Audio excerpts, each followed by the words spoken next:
When you need advice, come to Ben and Kelly. It's group therapy on 99.7 DJX. All right, Kelly, describe what group therapy is for someone who hasn't heard it.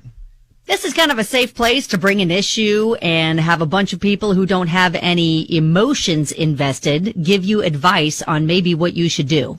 All right. We'll call her Chrissy. Hi, good morning. Hi. Hi. So, hey, thanks so much for letting us call you about your situation. So, walk us through it. Yeah, I'm hoping you have some advice what to do here because I'm really kind of, I don't know, it's a weird situation. Okay. So I'm 22 and I've been working at my dream job for 8 months.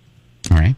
And my supervisor, Mitch, he's in his, I guess, like mid-40s. And we'll say right now that you've changed his name. His name's not really Mitch, but to protect the innocent or guilty, right? Yeah. Okay. His actual name. Okay, all right. And he's been, Mitch.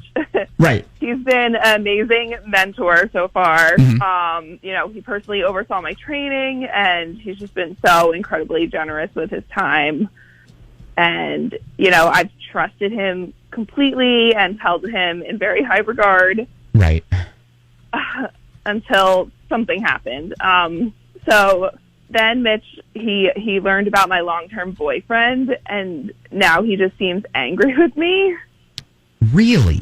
Yeah. Like how so? Like what do you do?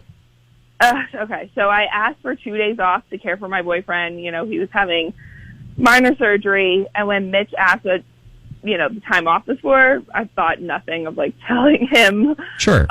what it was for. So as soon as I told him, his whole demeanor changed. He just got really formal and asked me if this was a new relationship. And you're like, it's none of your business.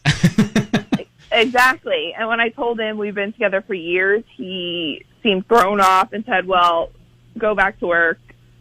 And then later he called me into his office and said it was, unprofessional to have told him about caring for my boyfriend and misleading to have not mentioned my boyfriend before.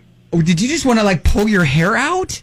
Yeah, he kept using the word misleading, several times. Okay. And I'm like, I'm sorry, my personal life is private, right? I didn't have to volunteer why I needed time off. But I thought he would appreciate me being transparent. Yeah. But nope, he denied my time off request and has been really short and stippy with me ever since. He denied it? Yes. Oh, okay. Yeah. And the only thing that makes sense to me is maybe that Mitch is attracted to me. But I feel sick when I even think of that because it's such a heavy accusation. And it's just really weird, and I'm not sure what to do. Oh my gosh, what a situation, Chrissy. Well, first of all, you don't owe your employer the reason that you need your paid time off. It's paid time off. You get that. That's a benefit to you that is offered by the place you work. So it's none of their business. But man, we've got a ton of people that are chiming in. So if you want to hang out for a hot second, we'll see if we can help you navigate this situation.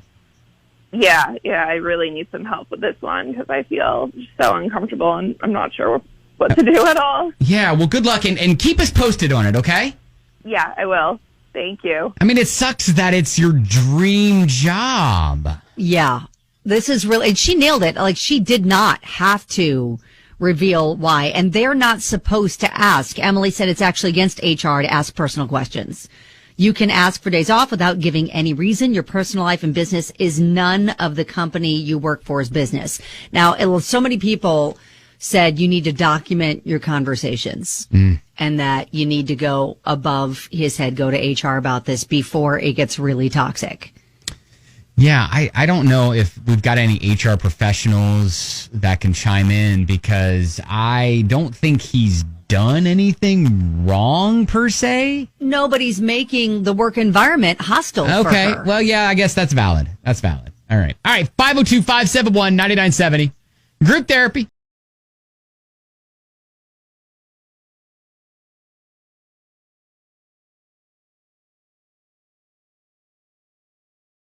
So the boss turned into a jerk once he found out she had a boyfriend. Yeah, everything was fine. He was mentoring her. Things were good. And then she asked for some time off to care for her boyfriend as he recovers from a minor surgery. And he was all like, you got a boyfriend?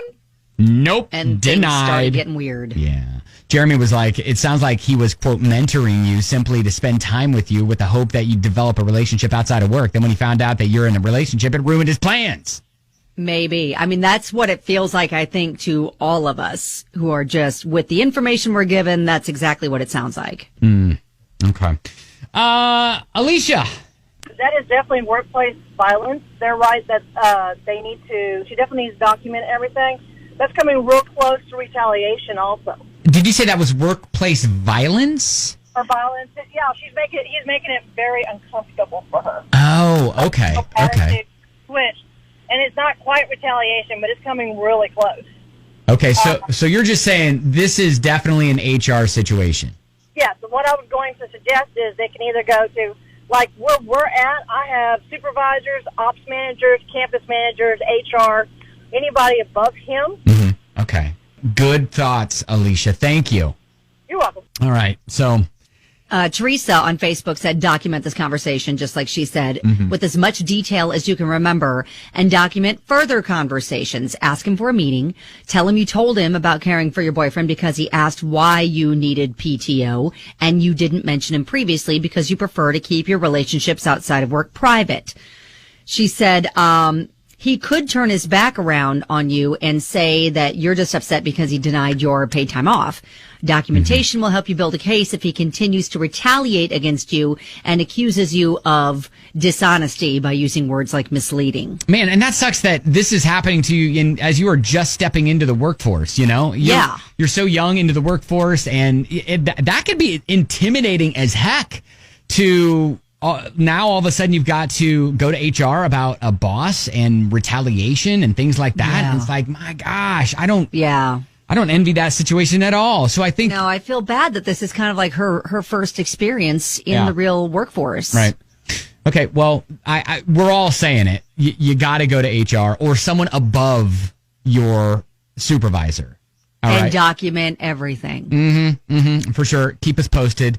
And hopefully, you can figure that out and, find some help. Well, here's the thing. It's like, even if like she goes to HR and he gets reprimanded, I don't think that's going to make him treat her any better. I mean, I think it's already kind of a weird, toxic environment. And then if she goes above his head and reports him, I don't think it's going to get much better. Well, keep us posted. If you want to, especially if you want to dive into this on the comment section on Facebook, you can, especially if you've got some experience, HR experience or whatever, on what to do. We'd love to see that, and I'm sure she would as well. At Ben and Kelly Show.